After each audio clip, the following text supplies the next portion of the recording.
YONO বা ওসির কথা ছিল না, আওয়ামী লীগের নেতা যা বলবে সেটাই বড় কথা। এইসব দুঃশাসন, অন্যায়, অত্যাচারের কারণে মানুষ যেতে গেল। বিএনপি 16-17 বছর থেকে যে পটভূমি তৈরি করছিল, বিএনপি 16-17 বছর থেকে এরকম রাস্তায় মার খেতে খেতে নিহত হতে, আহত হতে হতে একটা প্রেক্ষাপট তৈরি করেছে। কিসের প্রেক্ষাপট? সেটা হলো গণ আন্দোলনের প্রেক্ষাপট। এই প্রেক্ষাপট রেডি করার পরে ছাত্র জনতা খেপে উঠল, কোটা বিরোধী আন্দোলন, সেটা গণ অভ্যুত্থানের রূপ নিল। কি চেতনা, কি চিন্তা, কি চেতনা নিয়ে ছাত্র জনতা এই আন্দোলন করেছে, হাজার হাজার ছাত্র নিহত হয়েছে। আপনারা দেখেছেন কিনা জানি না, আমি দেখেছি টেলিভিশন থেকে গুলি করেও ছাত্র জনতাকে মারা হয়েছে, হেলিকপ্টার থেকে গুলি করেও মারা হয়েছে, এটা টেলিভিশনে দেখেছি আমরা। এখন পর্যন্ত 30,000 ছাত্র জনতা পঙ্গুত্ব বরণ করেছে। তারা এখন হাসপাতালে বিভিন্নখানে পড়ে আছে, কারো পা গেছে, কারো হাত গেছে, কারো চোখ গেছে। এইভাবে করে মানুষের উপরে স্বাধীন দেশে, এই দেশের একজন প্রধানমন্ত্রী দিস ওয়ে দ্যাট ওয়ে, যেভাবেই হোক, ভোটে হোক আর ভোট ছাড়াই হোক, প্রধানমন্ত্রীর আসনে বসেছিল। এই দেশের নাগরিক তো, এই স্বাধীন দেশে কিভাবে গুলি করে মানুষকে মারছে চিন্তা করেন। এটা শুধু শেখ হাসিনার পক্ষে সম্ভব ছিল। আমরা দেখেছি আয়নাঘরের ছবি, কয়েকদিন আগে অন্তর্বর্তীকালীন সরকার প্রধান ইউনূস সাহেব আয়নাঘর পরিদর্শনে গেছিল, আপনারা দেখছেন না? যেখানে বিএনপির নেতা কর্মীদেরকে বছরের পর বছর আটক রাখা হয়েছিল। আমি বলি একটা কবরের সমান ঘর, ওইখানে থাকা, ওখানে খাওয়া, ওখানে সবকিছু। এগুলা বাংলাদেশের ইতিহাসে ছিল না, শেখ হাসিনা নিয়ে আসছে এইসব। একটা ছোট বাচ্চাকে সহ ওর মাকে নিয়ে গেছে, ওই ওর মা স্বীকারোক্তি দেয় না, সেই কারণে ওই বাচ্চাকেও আয়না ঘরে রাখছে, খাবার দেয় না, খাবার বন্ধ করে দিয়েছে। বাচ্চা কাঁদতে থাকে যাতে করে ওইটা দেখে মা স্বীকারোক্তি দেয়। এগুলো তো আমরা পত্রপত্রিকায় দেখলাম। এরকম অত্যাচার করেছে, এরকম নির্যাতন করেছে। মানুষের অধিকার, কথা বলার অধিকার, চলার অধিকার, রাজনীতি করার অধিকার, ইভেন ইফ যদিও আমাদের ধর্মীয় অনুষ্ঠানগুলো আমাদেরকে করতে দিত না। আমরা একটা ইফতার মাহফিল আয়োজন করলে সেখানে আসে হামলা করতো, ইফতার ছুঁড়ে ফেলে দিত, টেবিল চেয়ার ভাঙচুর করতো, এরকম সামিয়ানা তো অহরহ ভাঙচুর হতো।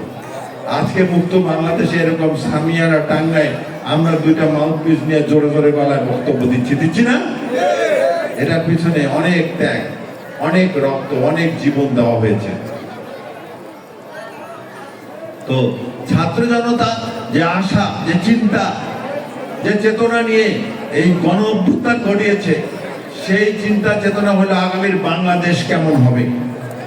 আগামীর বাংলাদেশ হবে বৈষম্যবিহীন বাংলাদেশ। আগামীর বাংলাদেশ হবে মানবিক বাংলাদেশ, যেখানে মানুষের কথা বলার অধিকার থাকবে, যেখানে মানুষের চলাচলের অধিকার থাকবে, যেখানে মানুষের মৌলিক অধিকার থাকবে, যেখানে মানুষ ভোট দিতে পাবে, যাকে ইচ্ছা তাকে ভোট দিয়ে নেতা নির্বাচিত করতে পারবে। গণতান্ত্রিক একটা বাংলাদেশ। সেই কারণে সেই চিন্তা চেতনা নিয়ে ছাত্র জনতা জীবন দিয়েছে। তো এই বাংলাদেশ গড়ার লক্ষ্যে, সেই বাংলাদেশ গড়ার লক্ষ্যে আমরা আপনাদের পাশে থাকতে চাই। আমরা যারা বিএনপি করি, আমরা আপনাদের পাশে থাকতে চাই, আপনাদের খেদমতে কাজ করতে চাই, আপনাদের খাদেম হইতে চাই, কোনো শাসক না। আমরা আপনাদের কল্যাণে কাজ করতে চাই, আপনাদের মঙ্গলে কাজ করতে চাই। সেই বাংলাদেশ গড়ার লক্ষ্যে আমাদের নেতা তারেক রহমান সাহেব আজকে থেকে 1.5 বছর আগে 31 দফা কর্মসূচি ঘোষণা করেছে। সেই 31 দফাটা কি?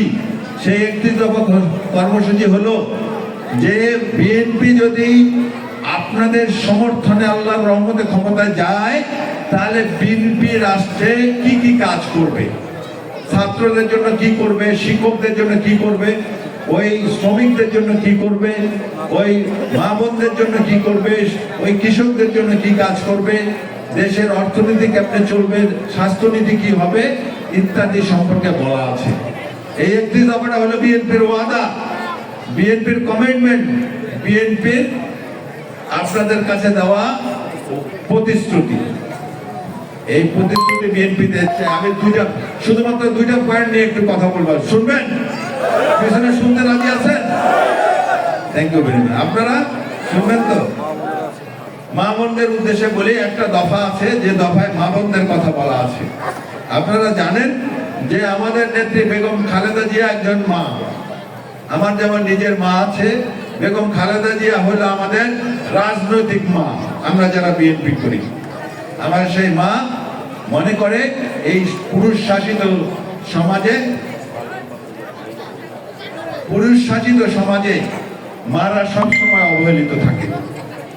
একটা মা সেই আল্লাহর ফজর থেকে শুরু করে তাহাজ্জুদ পর্যন্ত খাটাখাটনি করে সংসারের জন্য, করে না?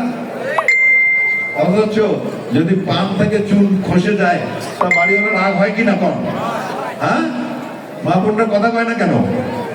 বাড়িওয়ালাও রাগ হয়, বাড়িওয়ালার ছেলেও রাগ হয়, হয় না?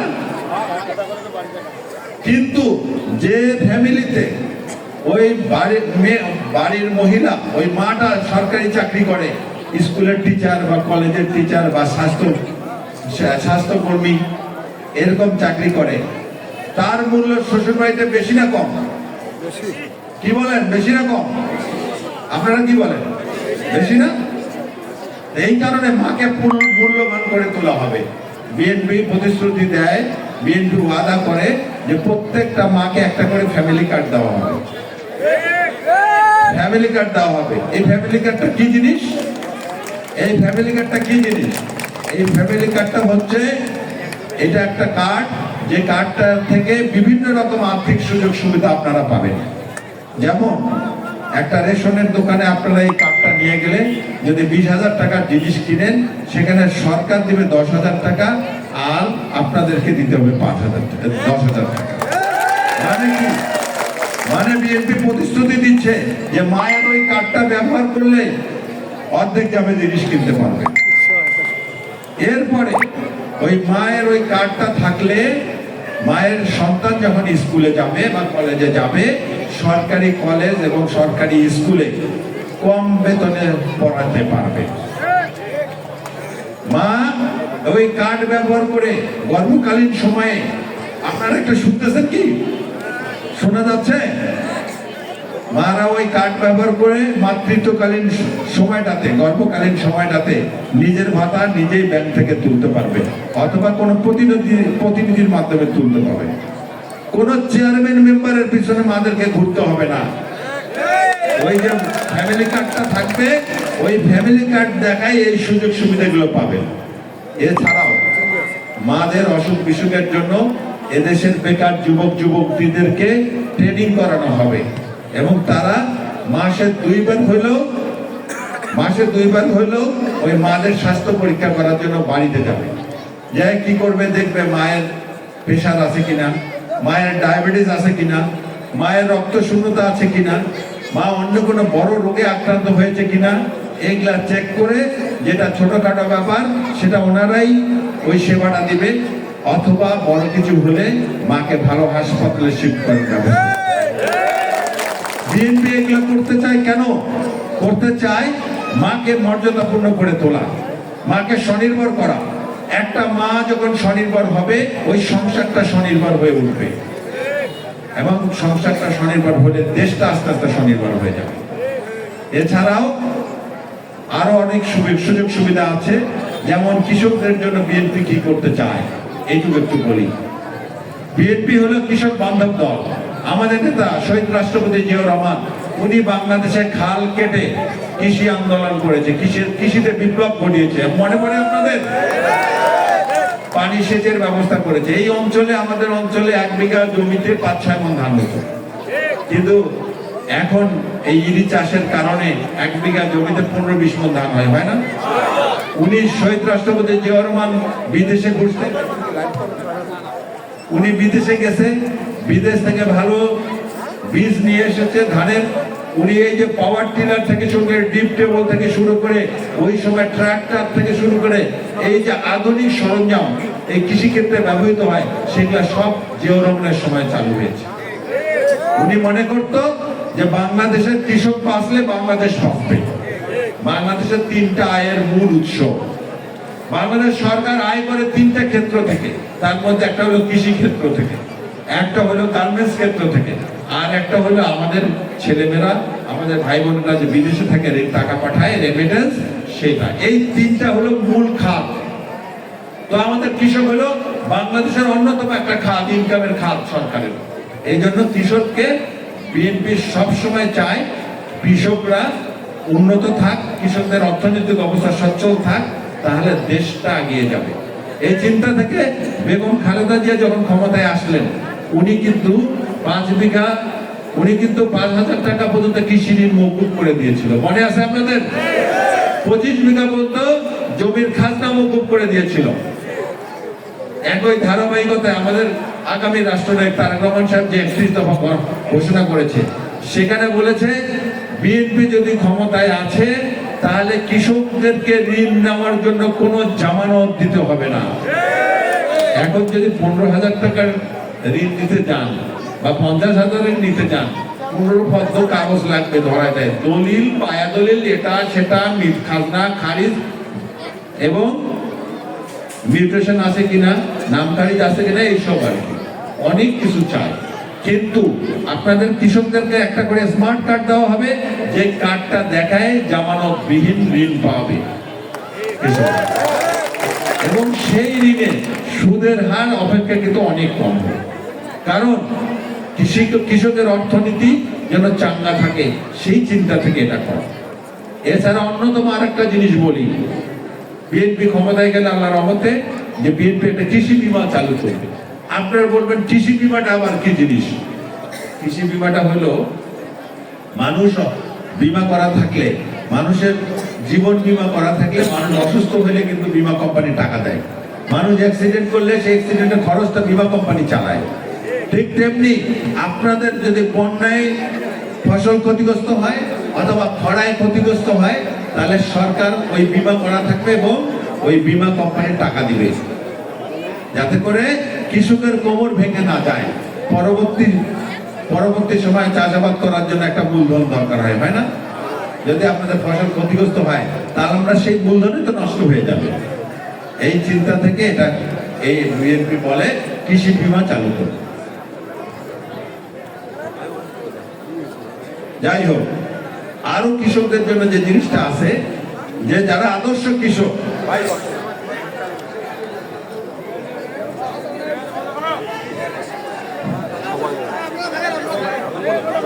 শুনেন, আপনারা বসেন, ওখানে 2-1 জন বসেন, আমি কথা শেষ করে ফেলতেছি, আর দীর্ঘক্ষণ সময় আপনাদেরকে কষ্ট দিব না। আমি বলতে চাই যে বাংলাদেশের কৃষকদের ব্যাপারে বিএনপি সব সময় চিন্তাশীল ছিল এবং এখনো আছে, কৃষকের মঙ্গলে কাজ করতে চায়।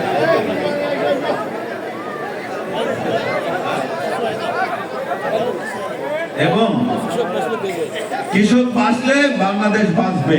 এখন কথা হলো, ভাই শুনেন, এখন কথা হলো যে সামনে ভোট, যে যখন ভোট আসে নেতারা তো আসে সুন্দর সুন্দর কথা বলে চলে যায়, তারপরে ভোট পারাইলে নেতা দেখা যায়?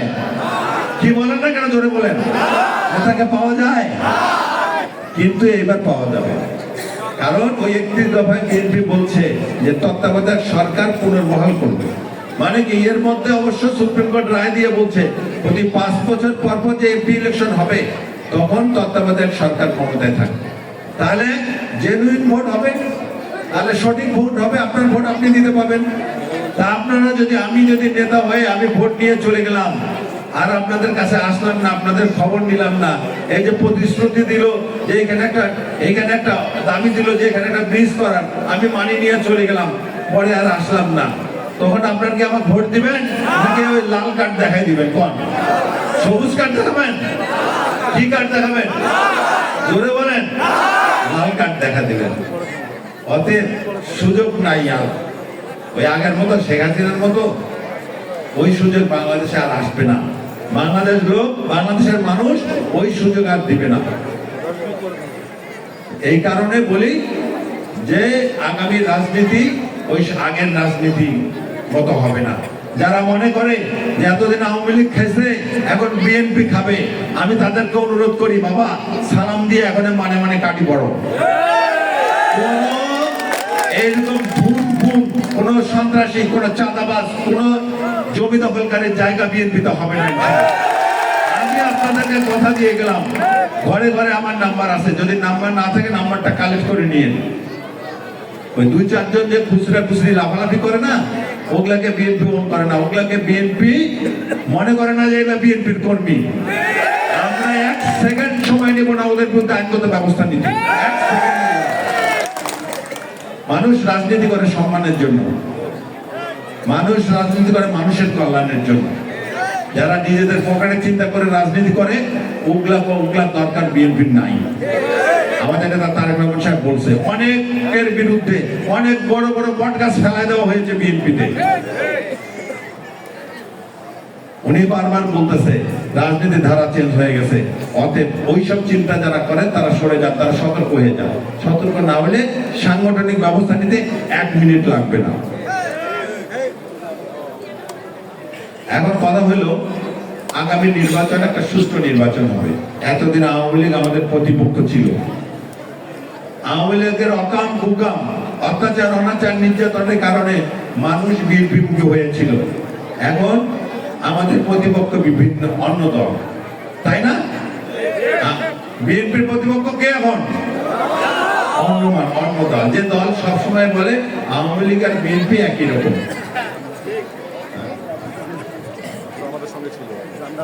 যারা আমাদের সঙ্গে ছিল, যারা আমাদের সঙ্গে 15-16 বছর থেকে রাজনীতিতে ছিল, সম্পৃক্ত ছিল, আমি অসংখ্য ওই দলের অসংখ্য নেতা কর্মীর মামলা হামলা আমি দেখেছি, তাদের আপদে বিপদে তাদের পাশে থেকেছি। তারা এখন আমাদেরকে আওয়ামী লীগের সঙ্গে সমানে সমান করে করুক। আপনারা যারা ভোটার, আমি একটা অনুরোধ রেখে যাই আপনাদের কাছে, আগামী নির্বাচনে 2টা জিনিস চিন্তা করবেন। একটা হলো যে প্রার্থীটা, এই যে আমি যদি ধানের শীষে মার্কা নিয়ে আসি, আপনারা আগে আমার যোগ্যতা দেখবেন, আমার যোগ্যতা আছে কিনা, আমি মানুষটা কেমন, আমি কোনো পাটপাড়ি করি কিনা, আমি মানুষের হক মেরে খাই কিনা, আমার দ্বারা কোনো মানুষ অত্যাচিত হতে পারে কিনা, এই জিনিসগুলো চিন্তা চেতনায় নিয়ে আসে, এই জিনিসগুলো বিবেচনায় নেবেন। এখনো অনেক দিন বাকি আছে ভোটের, খোঁজ খবর নেবেন, আমার আখলাক চরিত্র সম্পর্কে জানতে চাবেন। আমি বলি যদি খারাপ মনে করেন আমাকে ভোট দেওয়ার দরকার নেই, আর যদি মনে করেন যে ব্যারিস্টার সাহেব উপযুক্ত মানুষ, ওনাকে দিলে এলাকার উন্নয়ন হবে, ওনাকে দিলে সাধারণ মানুষ উপকৃত হবে, তাহলে আপনি ধানের শীষে আমাকে ভোট দিয়ে। আমাদের স্বচ্ছ কথা, আমরা মানুষকে ভুল ভাল বুঝাই ভোট দিতে চাই না। মন স্বচ্ছ আছে এবং সৎ সাহস আছে বলে যাই আপনাদেরকে। আর একটা জিনিস দেখবেন যে জাতীয় পর্যায়ে কোন দলটা ক্ষমতায় আসার সুযোগ আছে, সরকার গঠন করবে কোন দল। এখন যদি গাড়িতে ট্রেনে উঠেন আর যে ট্রেনের ইঞ্জিন থাকবে না, সেই ট্রেনকে আগাবে? তা বাংলাদেশে যদি বিএনপি সরকার গঠন করে আর উল্টা দিকে যদি এমপি বানান, কোনো কাজ হবে? এই যে ব্রিজের কথা বলতেছে, ধরলা নদীর উপর ব্রিজ দাবি দিতেছে, পারবে? বরাদ্দ আসবে? বরাদ্দ আসবে না। অতএব যে ট্রেনে উঠলে সরাসরি ঢাকা যাওয়া যাবে সেই ট্রেনে উঠবেন,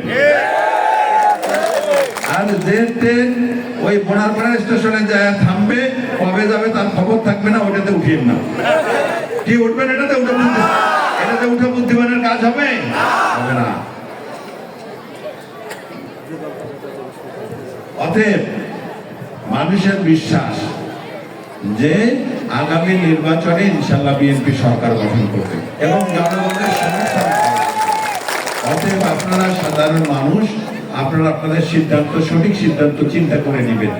অনেকক্ষণ ধরে বক বক করলাম, অনেক কথা বললাম, আর কি কথা শোনার সুযোগ আছে? না না না, নাই নাই নাই, না নাই, আমি আর আপনাদেরকে বিরক্ত করব না। আপনারা দীর্ঘক্ষণ থেকে আমার বক্তব্য শুনেছেন, এই জন্য অশেষ ধন্যবাদ, অনেক কৃতজ্ঞতা।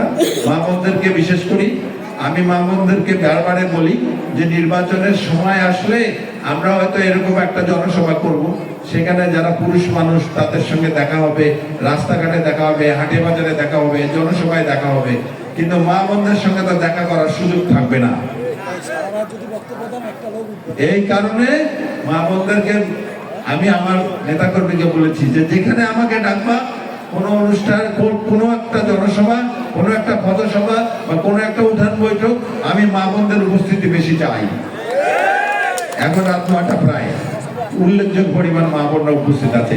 আমার অনেক কৃতজ্ঞতা তাদের প্রতি, কারণ তাদের সঙ্গে হয়তো আর ভোটের আগে দেখা নাও হইতে পারে। তবে সবাই ভালো থাকবেন। আর যে দাবি আমাকে দিল, এগুলা তো এমপি না হলে সব করা সম্ভব বলেন? আল্লাহ বানান, কথা দিয়ে গেলাম, জানে প্রাণে চেষ্টা করবো।